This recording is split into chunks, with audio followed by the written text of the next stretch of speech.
Welcome back to Markets Today. It's all about Ask Mbithe. It's a very cold day in Nairobi, but we're trying to keep it light and warm and fun here on Markets Today on Ask Mbithe.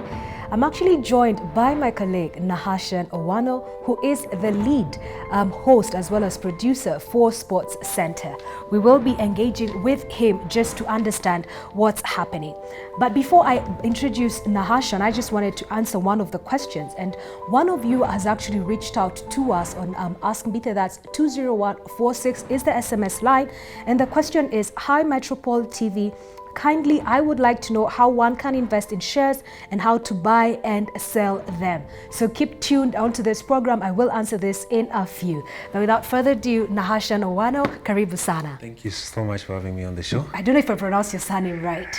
You've tried. It's okay. Please tell me what is it's that? Nahashan Owano. Nahashan Owano. Yes. Okay, I'm trying to put a bit of a wang there. Not recommended in this instance. It's allowed. I mean. Okay. Yeah. So Sports Center. What's Sports Center all about? Sports Center, basically we look at the weekly and the weekend happenings of the sports, basically in the whole world.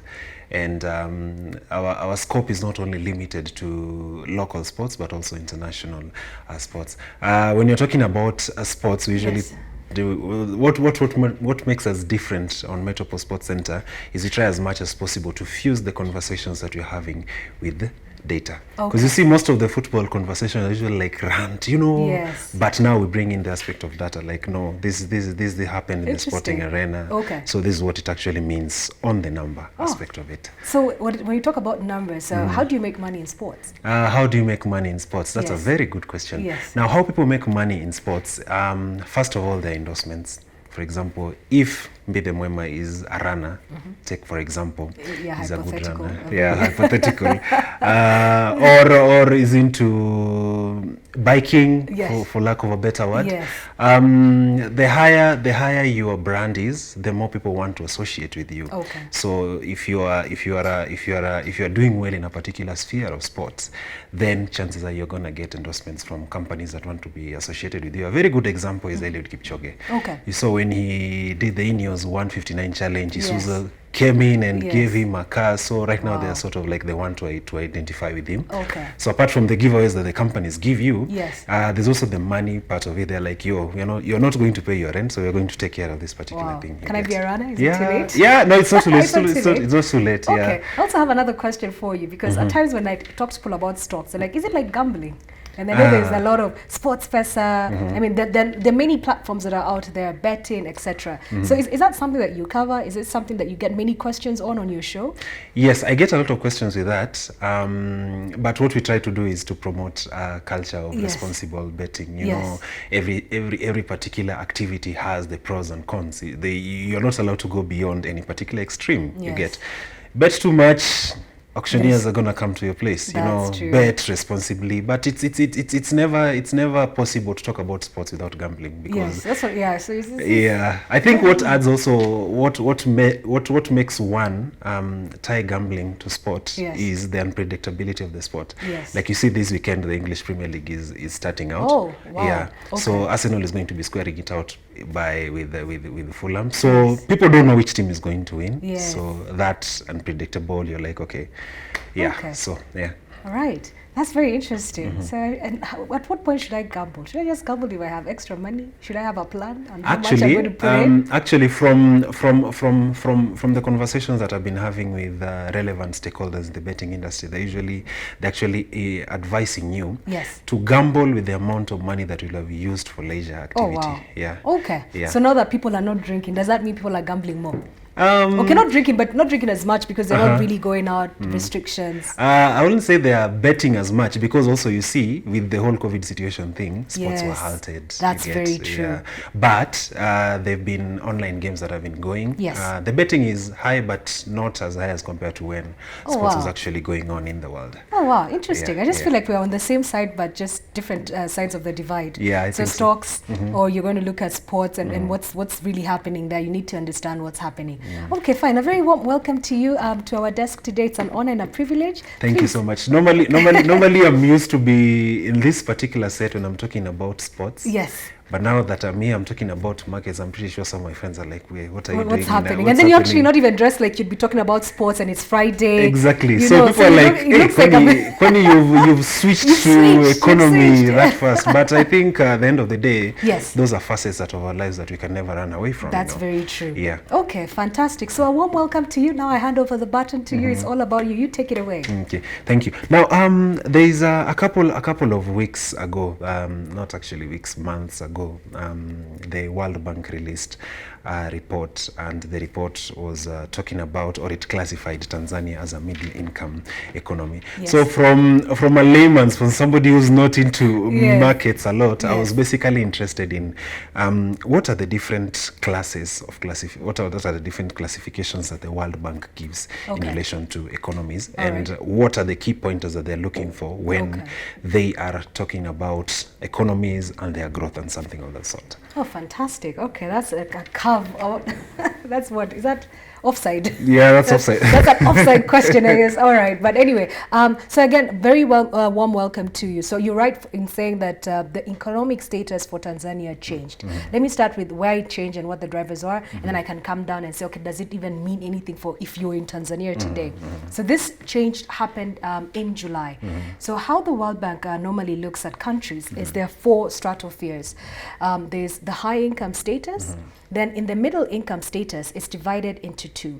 There's the lower income lower middle income status. Then there's the higher middle income status. Then below that, you have the low income status. So it starts all the way up. High income, that's the developed world. Then middle income, it will either be higher middle or lower middle. And then there's the low income status. What they use to define, the matrix they used to define which country gets to where is really income, just as it says, the income status. So how much income are your people in the country making? Pure as that. So what they use is a factor called the gross national income per capita. Anytime you hear the word per capita, it means they're taking an entire number and dividing it by the number of people in the country. So some people argue and say that Africa has many people, so these statistics will always work against us because the dividing number is always a big number. So they would take all the income that is generated by all the products and services and economic activity in Tanzania, then they would divide that by the number of people in Tanzania. So Tanzania is the most populous economy in Kenya, in East Africa rather, and so it's taken a while to get here. Then the second thing that you want to look out for, if the economies are being ranked based on gross national income per capita, so effectively it's like your house, how much income has come in. So if 100,000 comes in, if you're alone, are you a rich person? Because it's just divided by nation. But now when nation gets +1, then he gets children. If you divide 100,000 by 10, it becomes a little, you have nothing in your pocket. Because effectively what you're trying to say is how much income can everybody in the house have to be able to buy goods and services and to consume. That's pretty much what it is. So if you're less, number one, it helps. If you still have 10 people and your income moves from 100,000 to 1 million, everybody is better off. So that's really how they look at it. So it's an indicator of what's the income status of this country based on the income that it's generating and the number of people. So the key metric that the World Bank uses, it uses the number 1060, $1,060 per person. If you're below that, you're considered lower income. If you're above that slightly, then you're lower middle income status. And that's effectively what happened to Tanzania. This number is looked at every year. Once a year, they do a revision, they calculate it. If you surpass that number, then you go to the next bracket. If you don't surpass that number, you remain on the lower end. So Tanzania was able to surpass it this year, and that was why they moved from one bracket to the next. But then it's neither here or there, because it's a number, it's a trigger, it's a matrix. But when you actually come to the underlying economy of Tanzania, two things have been happening. For the last 10 years, Tanzania has been growing 6-7%. A lot of rapid growth. But the conversation in Tanzania is the growth doesn't get trickled down because the poverty levels are immense. The growth never trickles down to the people in the economy. So this particular income status change does not mean that the income for the people has changed. It doesn't mean that the poverty levels have changed. It's just one particular metric changed, you're able to achieve it, your income status changed, but for the underlying people, it did not change. And actually what happened subsequent to the change in the income status, the World Bank then went and did a report on Tanzania and said, this has changed, but the economy needs to focus on eradicating poverty, because the extent of poverty in that country is a lot. Then there are a couple of things that the country that needs to be able to do just to enhance that, even though some of the matrices are growing, it's all inclusive growth for the people in the country. Okay, so I have some of my friends from Tanzania. Yes. And they kept on gloating over the fact that our country has been, middle income and something of the sort. But to the ordinary mwananchi, what's the impact? None at all. So there's no reason to. There's really no impact, because let me take the 100,000 example. So your income has been growing by 5%, right? But the people in your house are all your dependents, right? So maybe let's imagine you have a household. So there's your wife, then maybe your children are there, then perhaps your siblings came from up country and they want to stay with you, maybe your parents are unwell and they want to stay with you, then maybe they're the helpers and cousins. So let's imagine you are a man who loves people around him, and you have this small little kingdom that has 20 people. Okay, 20 is a bit extreme. 10 people in the house, right? But you're wewe ndio kusema maneno yote. So you're the kingpin. So if you come out of the house and go to work, and your income moves from 100 and it goes by 10%, 110, and it increases every single year. By the 5th year, it has increased by, you're at 150, right? So you're okay, because you can decide what happens, what doesn't happen. But the people in your house, have they increased their income? No. So if we do 150 divided by 10, it's the same. No, 100 over 10 is how much? It's 1,000, right? But if we do 150 over 10, the result is slightly higher, because is it 150? No, is it 15,000? 15,000. So you can see the income, the income per person in your house was 10,000 at the beginning. So you've been going outside, you're the only one who earns. And the income has increased to 150. But the number of people in the house are still 10.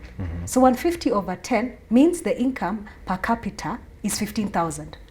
Has the well-being of the other 9 improved? No. Exactly. So what this number has done, it said that the country has improved because there's more income, but the well-being of the people in the house, which is the house of Tanzania, has not improved over the last 10 years. Okay. So it's not an indicator of how do you call it? It's not an indicator of the elaborate systems, whatever they've set up in their country or something of the sort. It's not a pointer of good governance. It's a point of good governance, but for you to get a holistic view of an economy, there are probably other numbers that you need to look out for. So what I'm saying is, this is good that it's gotten there, but in terms of the cost and benefit, nothing has literally changed. It's just your title has changed. Let me put it different. It's like you today, if you're a lady, you get married, tomorrow you're a Mrs. If you have never done anything to improve how you are as a person, just by the mere fact that you're Miss and Mrs. does not change who you are. So there's a title that has changed because you went and got married. The government of Kenya knows you're married. Now you're a Mrs. But if you still had some habits that were not good for you, when you get into this union, it still won't change who you are. You won't become a billionaire because now you're a Mrs. unless you get married to a billionaire, obviously. So that's the thing that has changed. So the point of caution with this number is, number one, how are the constituents of Tanzania growing? Because the extent of poverty is not increasing. And even to your friends, go back to them and ask them, has your income increased? Because, okay, fine, you're happy about the status, all right? So did your employer tell you, oh my goodness, we have changed our income status, we're no longer low income, we're higher income? They didn't even mention it to them. So. Exactly. And then the other thing that happens when you move from one income bracket to another, it has a direct impact on your debt. On your debt profile as a country, right? So what would happen is, now World Bank and other multilateral lenders would look at some of the other economic factors, GDP, what is the quality of the growth in your country, and decide whether you qualify for concessionary lending or not. Concessionary lending means you get preferential rates. So maybe you'll be given a grace period, you don't have to pay tomorrow, you're going to get a slightly lower rate in terms of you borrowing, so you get preferential terms.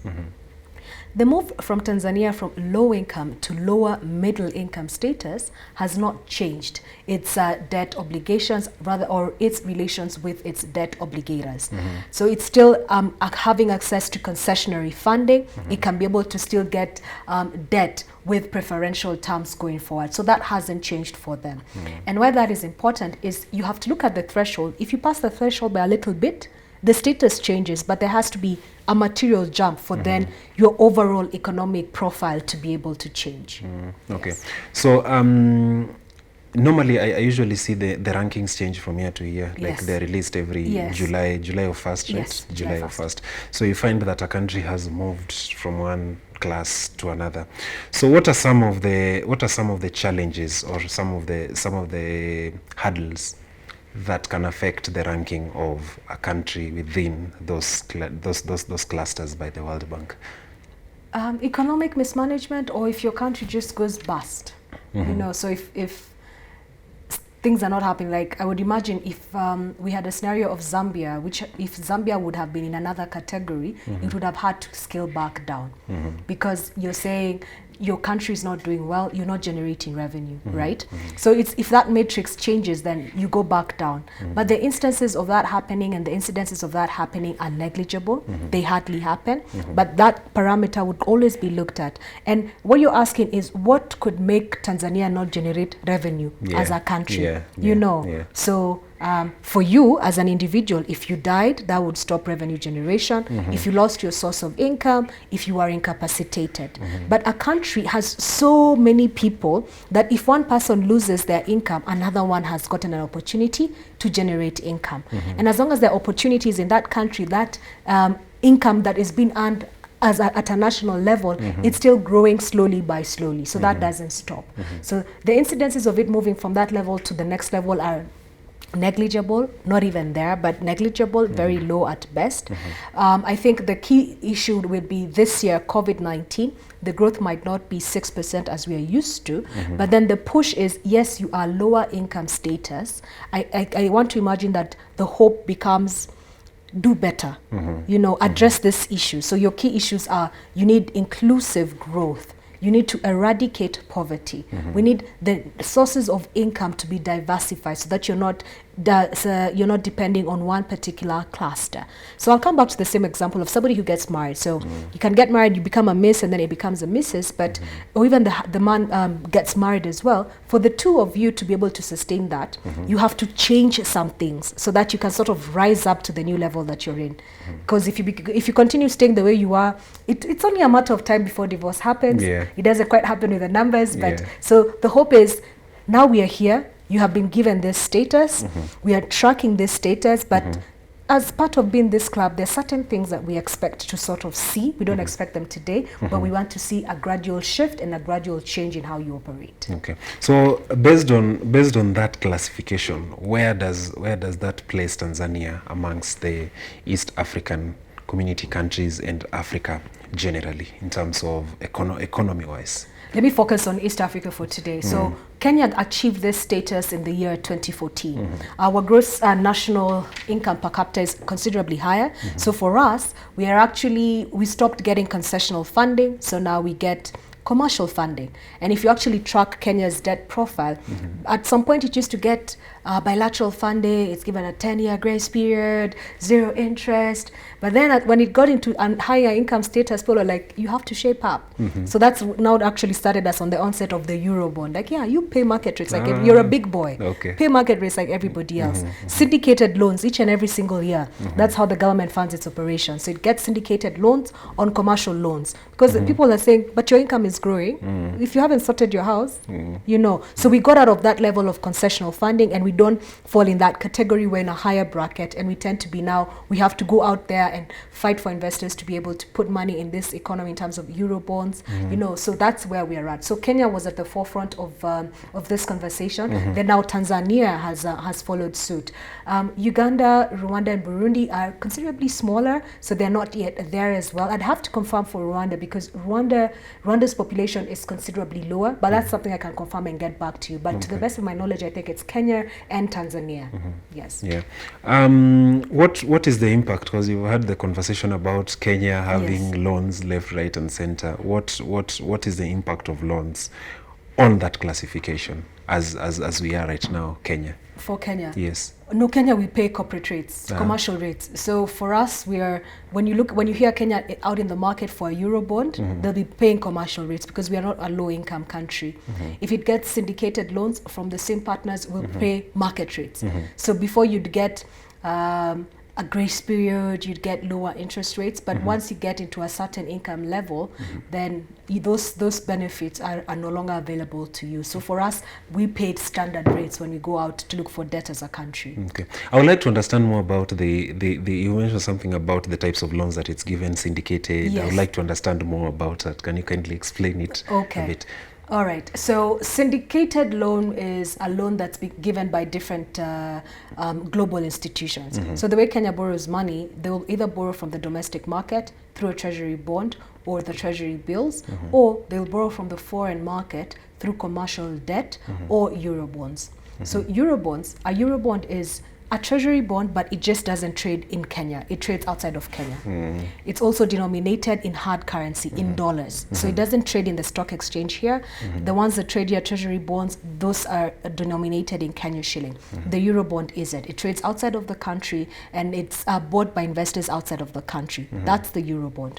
Now, when it comes to commercial lending, the same way you'd go to a bank, a syndicated loan means that Nation goes and gets a loan from KCB, gets a loan from Equity, gets a loan from, say, Cooperative Bank, but all of them give you the same term sheet.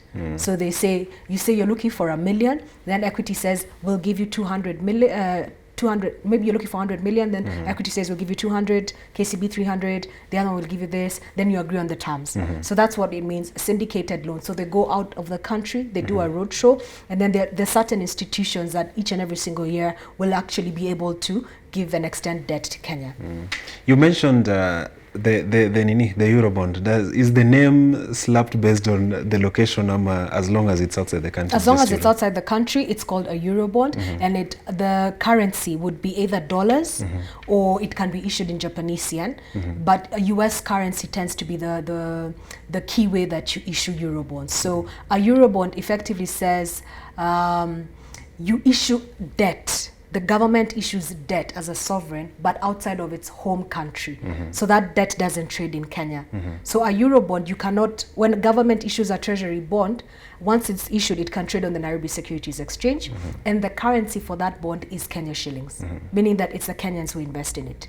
When it goes and issues a eurobond, it's the currency is hard dollars, that's dollar currency, and it doesn't trade on the Nairobi Securities Exchange. It trades in the global market. Okay, at least now I have an understanding. When I'm having a conversation with my friends, I'll tell them, there's no reason for you guys to celebrate, because this whole classification doesn't have like a direct impact on you. Thank you so much, Mbide. All right, thank you so much for your time here. I hope we can have you again. I can see you're very eager and many questions. I really appreciate your time. Thank you so much. And say hello to your Tanzanian friends, and I hope I can come to your show and understand a bit of gaming. Sure, you're welcome. anytime. All right, fantastic. So that's what we had lined up for you today. We've talked about the markets. We've seen a bit of correction on some stocks there. Bamburi, a lot of activity starting to pile up. Yesterday, 500,000 shares. Today, before I came to the show, 721,000. The prices moved from 20 to 22 shillings. If it's something that you want to look at for the long term, it's a good time to just do a bit of homework over the weekend and make a decision as we get into next week. Key activities this week: foreigners buying Safaricom, buying KCB, buying Equity as well. And that's the key thing that we've been seeing on the NSC. When it comes to corporate news, nothing much we expect to see from the markets as we go into next week. For our other segment, we talked about Kenya Power. We gave you a brief of what is happening in the electricity sector. And we just wanted to be able to explain, how did this company move from reporting over 3 billion in terms of profit after tax to 262 million only in profit after tax? Finance cost. That has been something that's eating into this particular company. And we said, even as you're buying some stocks where there's government majority, you want to be cautious, because at times political interference can actually get into the runnings of the business. And I think the key thing for Kenya Power was the fact that during COVID, it was not enabled to collect what it was owed by consumers because of the COVID pandemic, and that had an impact on its receivables and its need for short-term funding to be able to keep the lights on. Final conversation we had today, which was with Nashan from Sports Center, was talking about Tanzania. When you hear the economic status has changed in terms of moving from low income to lower middle income status, does that change your status? And we said it depends on the magnitude of this jump. For Tanzania, the magnitude was negligible. A lot needs to be done in terms of filling the economic growth at the ground level. And last but not least, we have a question from one of you, and you wrote to us on our SMS line 20146, and you're asking us, how do I trade shares if I'm interested in Kenya? Here's a brief on how you trade shares. The first thing is you want to go to the platform offered to you by the Nairobi Securities Exchange. The Nairobi Securities Exchange is the platform where you can buy or sell shares. When you download this, they have an app that you can be able to download on your phone. So that's on your Android phone or on your iPhone. Just go to the Play Store and you can be able to get this particular app. Now, what's interesting about this app, it lists down the trading members. There are 23 stockbrokers who can be able to facilitate trading for you. 6 of the 23 have mobile platforms. I think another probably 11 or so can facilitate trades via email or online platforms, and then the rest are a bit on a physical platform. So you can be able to go there. You can have you can have an interactive session with the names on the platform, because it lists all the names. You can click, then you're directed to the website of the relevant stockbrokers. Then you can be able to open an account. Some of them enable account opening directly from your phone. Some of them would need additional information on email. But first thing, download the My NSE app. It gives you more information.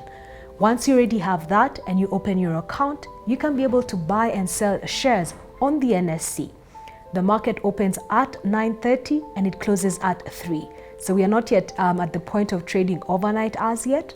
9:30 is the time that the market opens and it closes at 3. So if you're outside of that bound, then you might not be able to trade in the market. And then the final thing that you want to consider is, if you buy a stock, it takes 3 days for that stock to get into your account. That is what we call custody. The central depository account typically takes 3 days for this to be shown in your account. And what that means is your statement on your phone could show that you have the shares, but you'd need to wait for 3 days before you can actually sell these shares. In other words, it takes 3 days to settle your trades into your account before you can be able to trade. I'm sure one of these days we'll have a deeper conversation, and if this was your SMS line, I would want to extend a warm welcome to you. I hope we can be able to have you in our studios or virtually to be able to answer more questions. It's been a fantastic week talking to different captains of industry. I hope we have made it worth your while in terms of making investment decisions in Kenya. We talked about manufacturing, the opportunities there. We talked about the economy in general, and we also talked about markets. Take some time, watch our shows, subscribe to the Metropole TV link on YouTube, and engage over the weekend. Let's talk again on Monday as we depict what do we expect for the week ahead and how can you make some money. That's all from us today. I've been your host, Mbithe Mwema. As always, a pleasure. Enjoy your weekend and the Friday. Good afternoon.